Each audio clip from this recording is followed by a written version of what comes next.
విద్యార్థులందరికీ ఇంకోసారి సుస్వాగతం.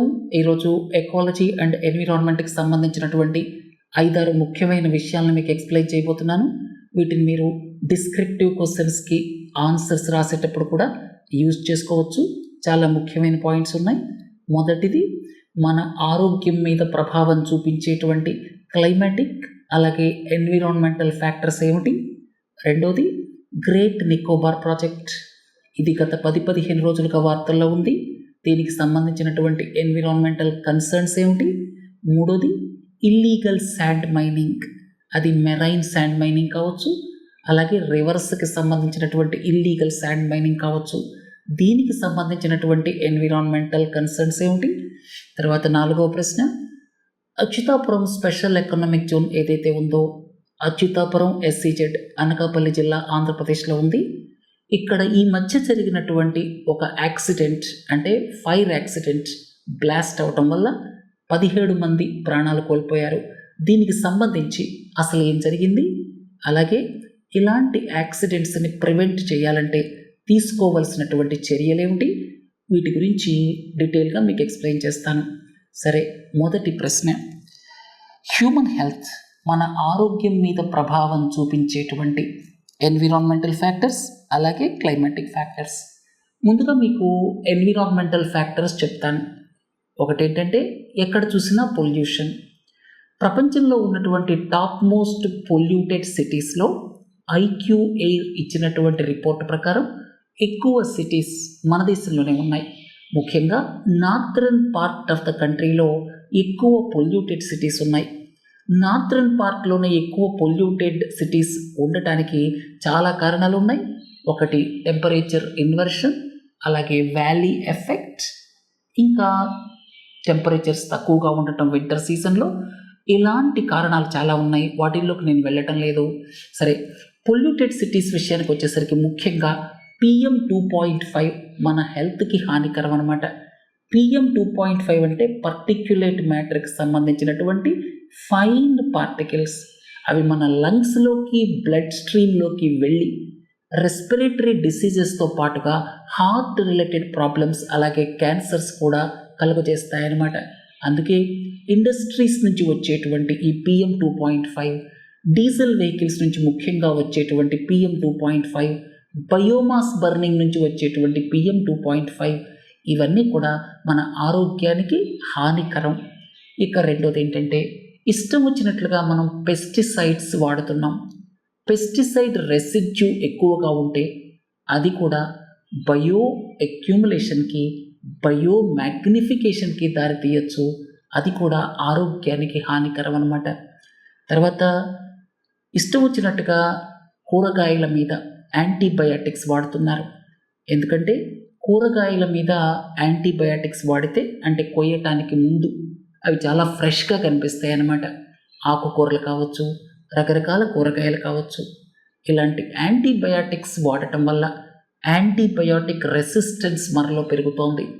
అలాగే ఇంకోటి ఏంటంటే, మనం ఈ ఎన్విరాన్మెంట్కి సంబంధించి యాంటీబయాటిక్స్ ఇష్టం వచ్చినట్లుగా వాడుతున్నాం అన్నమాట.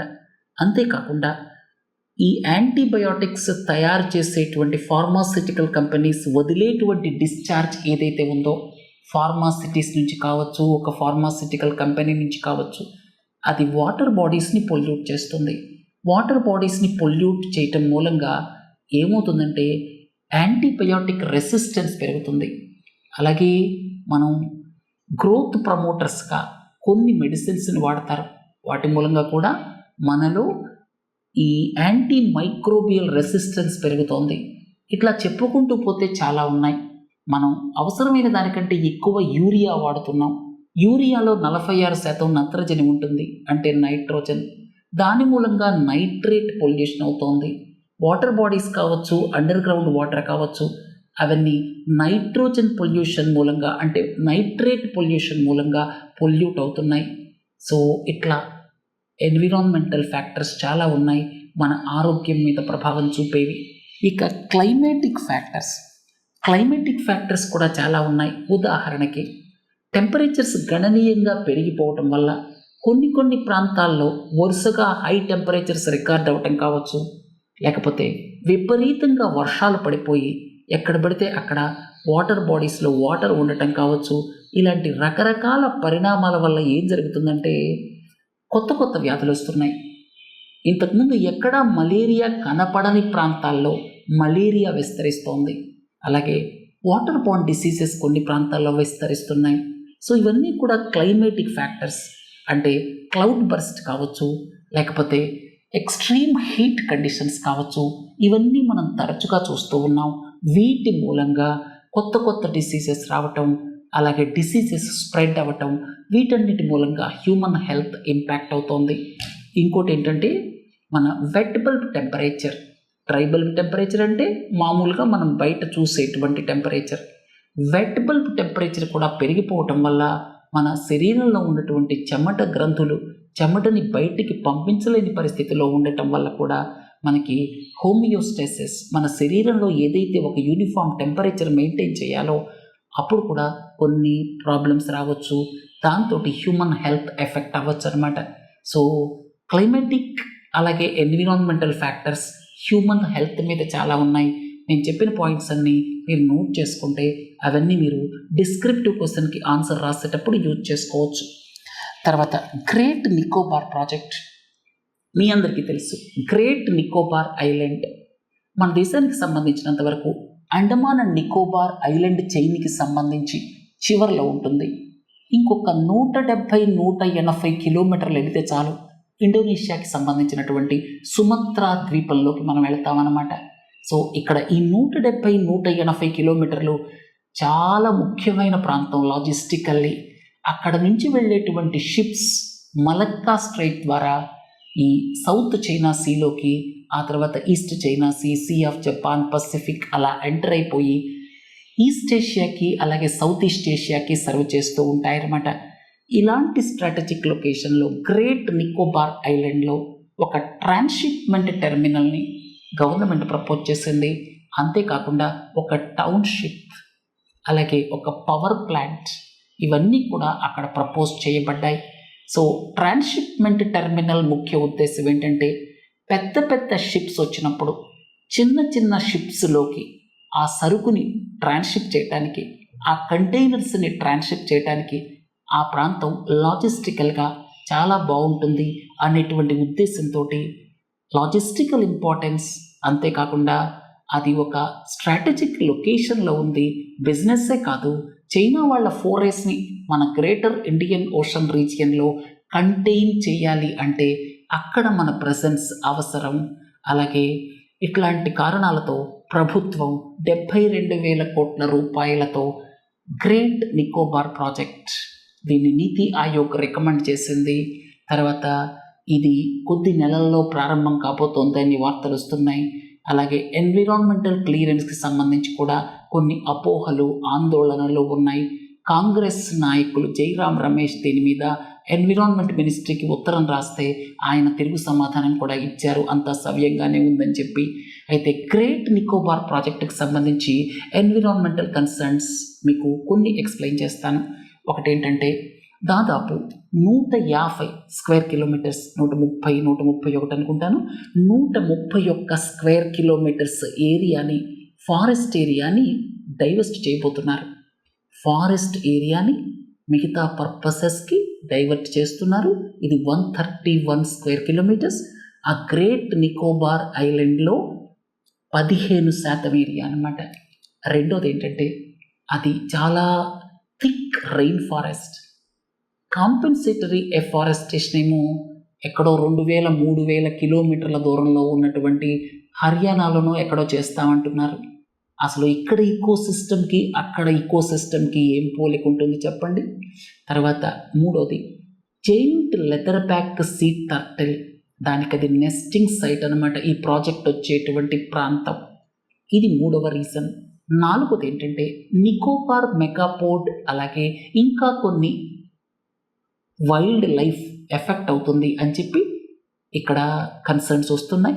ఇది 4వ పాయింట్. ఐదోటి ఏంటంటే అక్కడ షాంపెన్స్ ఉన్నారు, నికోబారీస్ ఉన్నారు. షాంపెన్స్ ఏమో పర్టిక్యులర్లీ వల్నరబుల్ ట్రైబల్ గ్రూప్. మొత్తం అండమాన్ అండ్ నికోబార్ ఐలాండ్స్లో 5 అంటే 5 జాతులు పర్టిక్యులర్లీ వల్నరబుల్ ట్రైబల్ గ్రూప్స్ ఉన్నారు. వాళ్ళల్లో షాంపెన్స్ ఒకళ్ళనమాట. వాళ్ళ పాపులేషన్ తగ్గికుంటూ పోతోంది. షాంపెన్స్ వాళ్ళు అంతరించిపోతారన్నటువంటి భయాందోళనలు కూడా ఉన్నాయి. తర్వాత ఇంకోటి ఏంటంటే 2004వ సంవత్సరంలో సునామీ వచ్చినప్పుడు అక్కడ ల్యాండ్ 15 అడుగులు కదిలింది. 15 అడుగులంటే దాదాపు 4.5 మీటర్లు. సో ఈసారి ఏదైనా సరే అలాంటిది వస్తే, సునామీ లాంటిది వస్తే అసలు ఈ ప్రాజెక్ట్ అంతా వేస్ట్ అనేటువంటి వార్తలు కూడా వస్తున్నాయి. తర్వాత ఇది హైలీ సీస్మిక్ జోన్లో ఉంది అని ఎక్స్పర్ట్స్ చెప్తున్నారు. బయోడైవర్సిటీ నాశనం కావటమే కాదు, తర్వాత ఇంకోటి ఏంటంటే ఈ హిల్ కౌన్సిల్స్ ఏవైతే ఉంటాయో, ఈ ట్రైబల్ కౌన్సిల్స్, హిల్ కౌన్సిల్స్ కాదు, ట్రైబల్ కౌన్సిల్స్ ఏవైతే ఉంటాయో వాళ్ళ దగ్గర తీసుకున్న అప్రూవల్ని కూడా ఈ ట్రైబల్ కౌన్సిల్స్ వాళ్ళు రిట్రాక్ట్ చేస్తున్నారు. మాకు అన్ని విషయాలు చెప్పకుండా తీసుకున్నారు, మేము దీన్ని రివోక్ చేసుకుంటున్నామని చెప్పి.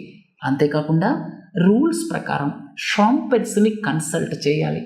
వాళ్ళని కన్సల్ట్ చేసి వాళ్ళ ద్వారా ఒక రెజల్యూషన్ తీసుకోవాలి. అది తీసుకోలేదు, ఎందుకంటే షాంపెన్స్ పర్టిక్యులర్లీ వల్నరబుల్ ట్రైబల్ గ్రూప్స్ కాబట్టి. అలాగే మన రాజ్యాంగం ప్రకారం 338లో 9 అనుకుంటాను, ఈ నేషనల్ కమిషన్ ఫర్ షెడ్యూల్డ్ ట్రైబ్స్ని కన్సల్ట్ చేయాలి. అది కూడా చేయలేదు. తర్వాత నేషనల్ గ్రీన్ ట్రిబ్యునల్ ఎన్డీస్, ఏదైతే నేషనల్ గ్రీన్ ట్రిబ్యునల్ ఎన్జిటి ఉందో అది ఒక హై లెవెల్ కమిటీని ఎస్టాబ్లిష్ చేసింది. ఆ హై లెవెల్ కమిటీ రిపోర్ట్ను కూడా పబ్లిక్ చేయలేదు. కొంత దాపరికంగా వ్యవహరిస్తున్నారు, అన్ని ఫ్యాక్ట్స్ని పెట్టడం లేదు అని చెప్పి అభియోగాలు వస్తున్నాయి. ప్రభుత్వం దీన్ని ఖండించింది. అంత పద్ధతిగానే సిస్టమేటిక్గానే వెళుతున్నాం, ఎన్విరాన్మెంటల్ కన్సర్న్స్ని పరిగణలోకి తీసుకున్నామని ప్రభుత్వం చెప్తోంది. తర్వాత illegal sand mining. Illegal sand mining వచ్చేసరికి 2 రకాలు. ఒకటేమో మెరైన్ శాండ్ మైనింగ్, రెండోదేమో రివర్కి సంబంధించినటువంటి శాండ్ మైనింగ్. ఈ శాండ్ మైనింగ్ ఇల్లీగల్గా చేస్తే, లీగల్ అంటే అవసరమైనంత వరకే పర్మిట్ చేస్తారు. ఇల్లీగల్ అంటే పర్మిషన్స్ లేకుండా ఎక్కడ పడితే అక్కడ తవ్వుతారు. పర్మిషన్స్ ఇచ్చేటప్పుడు కొన్ని ఎన్విరాన్మెంటల్ కన్సర్న్స్, బయోడైవర్సిటీ కన్సర్న్స్ ఇవన్నీ పరిగణలోకి తీసుకొని రివర్ ఇకోసిస్టమ్ మీద ఎలాంటి ఇంపాక్ట్ ఉంటుంది అనేటువంటి దాన్ని కూడా పరిగణలో తీసుకొని అప్రూవల్స్ ఇస్తారనమాట. సరే, ఇల్లీగల్ అంటే ఎక్కడ పడితే అక్కడ తవ్వేస్తుంటారు. ముందు మెరైన్ శాండ్ మైనింగ్ చూద్దాం. మెరైన్ ఏరియాస్లో శాండ్ మైనింగ్ చేయటం వల్ల అక్కడ ఉన్నటువంటి భూభాగం కోతకి గురవుతుంది. చాలా ఇర్రెగ్యులర్గా తయారవుతుంది. దాన్ని సస్టైన్ చేయడం కష్టం. తర్వాత కోతతోటి కొన్ని ల్యాండ్ ఏరియాస్ కూడా పడిపోతాయన్నమాట.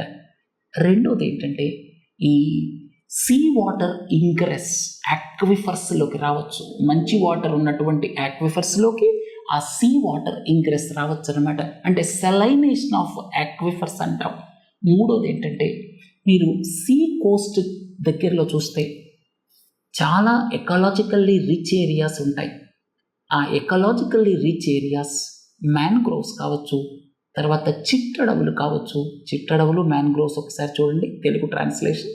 సో చిట్టడవులు, అలాగే ఇతరిత్ర ఈ డెల్టా ఏరియాస్లో ఉండేటువంటి ఎకలాజికల్లీ డైవర్స్ రీజియన్స్ ఏవైతే ఉన్నాయో అక్కడ ఉన్నటువంటి బయోడైవర్సిటీ దెబ్బతింటుంది. అర్థమైంది కదా, ఆ బయోడైవర్సిటీ దెబ్బతింటుంది. తర్వాత వెట్లాండ్స్ ఉంటాయి సీ కోస్ట్కి దగ్గరలో, ఆ వెట్లాండ్స్లో ఉండేటువంటి ఇకోసిస్టమ్స్ దెబ్బతింటాయి. వెట్లాండ్స్లో ఉండేటువంటి బయోడైవర్సిటీ దెబ్బతింటుంది. ఇట్లా మెరైన్ ఇల్లీగల్ శాండ్ మైనింగ్ ద్వారా చాలా డిసడ్వాంటేజెస్ ఉన్నాయి. ఇక రివర్స్లో జరిగేటువంటి ఇల్లీగల్ శాండ్ మైనింగ్ ద్వారా రివర్ కోర్సెస్ చేంజ్ అయిపోవచ్చు. ఇలా వెళ్తున్న నది అటు పక్కకి తిరిగి ఇంకో ప్రాంతం నుంచి వెళ్ళచ్చు. అలాగే రివర్ బ్యాంక్స్ కోతకి గురవ్వచ్చు. తర్వాత ఇంకోటి ఏంటంటే ఎక్కడ పడితే అక్కడ ఇసుక తవ్వటం వలన ఒక చోటు ఉండాల్సినటువంటి ఫైన్ సిల్ట్ ఇంకొక చోటుకి ట్రాన్స్ఫర్ అవ్వచ్చు. దాని మూలంగా ఎక్సెసివ్ ఫ్లడింగ్ కూడా అవ్వచ్చు. యాక్విఫర్స్ వచ్చేసరికి అవి డ్యామేజ్ అవ్వచ్చు. తర్వాత ఇంకోటి ఏంటంటే ఈ సీ బెడ్ మీద ఉండేటువంటి బయోడైవర్సిటీ కావచ్చు, ఇతరిత్ర క్రియేచర్స్ కావచ్చు, వాటి లివింగ్ అలాగే వాటికి సంబంధించినటువంటి లైవ్లీహుడ్స్ కష్టమైపోవచ్చు. ఎందుకంటే ఈ సృష్టిలో ఒకదానితో ఒకటి లింక్ అయి ఉంటుంది కదా. ఈ లైఫ్ ఏదైతే ఉందో, సో ఆ యొక్క లైఫ్ని స్పాయిల్ చేసినప్పుడు ఇంకొక స్పెసిస్ ఇబ్బంది పడవచ్చు. ఒక టైప్ ఆఫ్ స్పెసిస్ని మనం ఇబ్బంది చేసినప్పుడు, అంతరించిపోయినప్పుడు ఇంకొక రకమైన స్పెసిస్ ఇబ్బంది పడవచ్చు. సో ఇవన్నీ కూడా ఇల్లీగల్ శాండ్ మైనింగ్కి సంబంధించినటువంటివి. తర్వాత Essentia advanced sciences private limited, ఇది ఆంధ్రప్రదేశ్లో అనకాపల్లి జిల్లాలో ఉన్నటువంటి SEZలో ఉన్న ఒక ఫార్మా కంపెనీ, రాంబిల్లి మండలం అనుకుంటాను. ఈ ఫార్మా కంపెనీలో మొన్న ఒక తీవ్రమైనటువంటి దుర్ఘటన జరిగింది. 17 మంది ప్రాణాలు కోల్పోయారు, 36 మందికి గాయాలయ్యాయి, వాళ్ళల్లో కొంతమందికి తీవ్రంగా.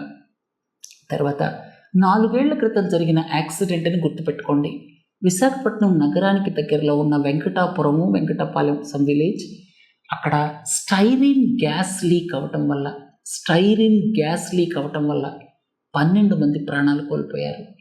అలాంటి తీవ్రమైన దుర్ఘటన మళ్ళీ ఇప్పుడు జరిగింది. ఇది అచ్యుతాపురం SEZలో జరిగింది. కంపెనీ పేరు Essentia advanced sciences private limited. అక్కడ ఈ ఏదైతే ఉందో ఈ మిథైల్, తర్వాత టెర్ట్, అలాగే బ్యూటైల్ ఈథర్, MTBE అనేటువంటిది దాని flash point -18 degrees Celsius.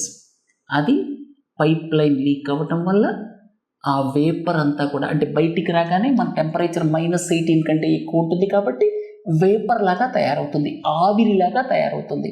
So ఈ MTBE, methyl టెర్ట్ butyl ether, MTBE, ఇది ఒక కెమికల్, ఒక సాల్వెంట్.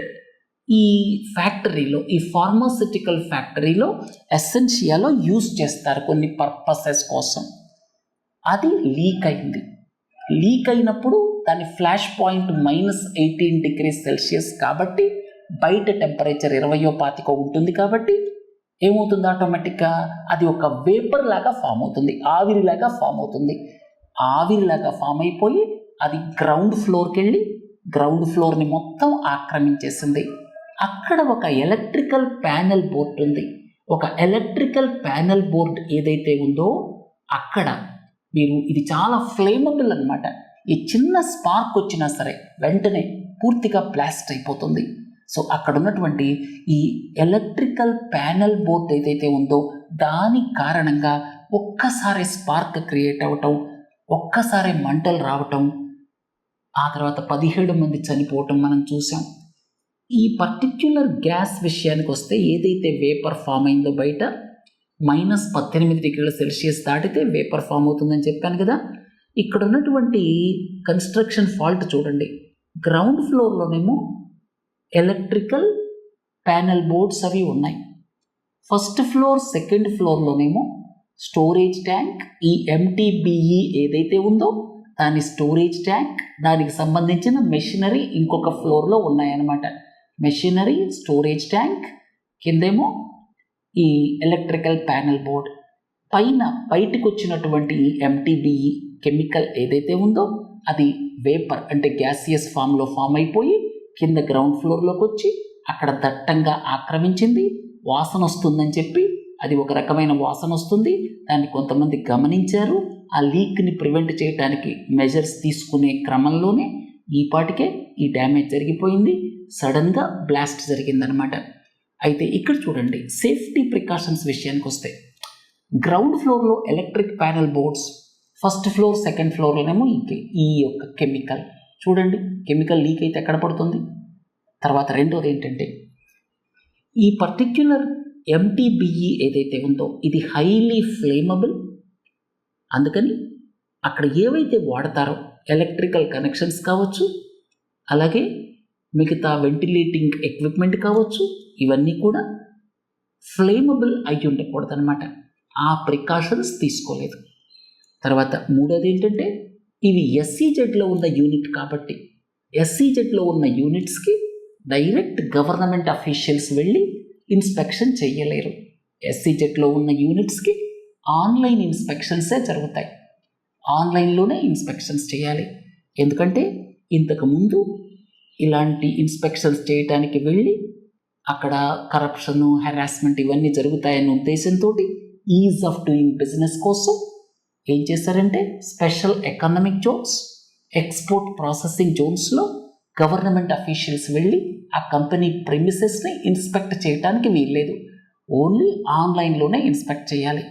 తర్వాత 4వది ఏంటంటే వీళ్ళు థర్డ్ పార్టీ ద్వారా ఆడిట్ చేయించి కంపెనీ వాళ్ళు self certified compliance reports produce చేస్తారు. Self certified compliance third party వాళ్ళు ఆడిట్ చేస్తారు. థర్డ్ పార్టీ వాళ్ళు మేనేజ్ చేయటం కంపెనీ వాళ్ళకి తేలిక కదా, అందుకని సేఫ్టీ ప్రోటోకాల్స్ ఏవైతే ఉన్నాయో అవి సరిగా తీసుకోలేదు, థర్డ్ పార్టీ ఆడిట్ సెల్ఫ్ సర్టిఫికేషన్ని మార్చాలి అని కొంతమంది చెప్తున్నారు.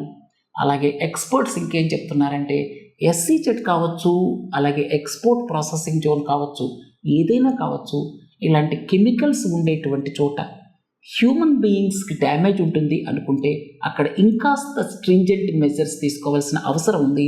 సెల్ఫ్ సర్టిఫికేషన్, ఆన్లైన్ ఇన్స్పెక్షన్స్ సరిపోతాయా అనేటువంటి దాని మీద క్వశ్చన్ మార్క్.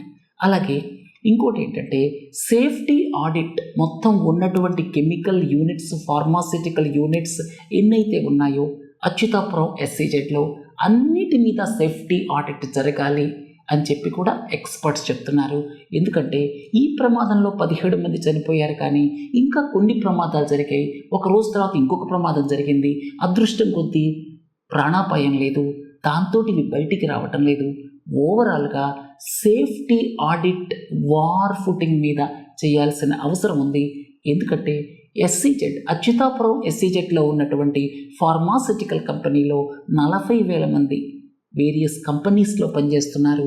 అలాగే మిగతా కెమికల్ యూనిట్స్లో 20,000 మంది పనిచేస్తున్నారు. ఇంతమంది పనిచేసేటప్పుడు సేఫ్టీ ఆడిట్ అనేటువంటిది తప్పనిసరిగా చేయించాలి. అలాగే SEZస్కి ఇచ్చినటువంటి ఈ ఎగ్జంప్షన్స్ ఏవైతే ఉన్నాయో సేఫ్టీకి సంబంధించినటువంటి ఇన్స్పెక్షన్స్లో ఎగ్జంప్షన్స్, వాటిని కూడా రివ్యూ చేయాల్సిన అవసరం ఉంది అని కూడా వాదన వినపడుతోందన్నమాట. అర్థమైంది కదా. ఈరోజు ఎకాలజీ ఇష్యూస్ని ఇంతటితో ముగిద్దాం. రేపు ఎకానమీకి సంబంధించినటువంటి విషయాలతో మళ్ళీ కలుద్దాం. అక్కడ రెట్రోస్పెక్టివ్ టాక్సేషన్, అలాగే old pension scheme, national pension system, అలాగే యూనిఫైడ్ పెన్షన్ స్కీమ్, వీటన్నిటి గురించి రేపటి లెక్చర్లో తెలుసుకుందాం. నమస్తే.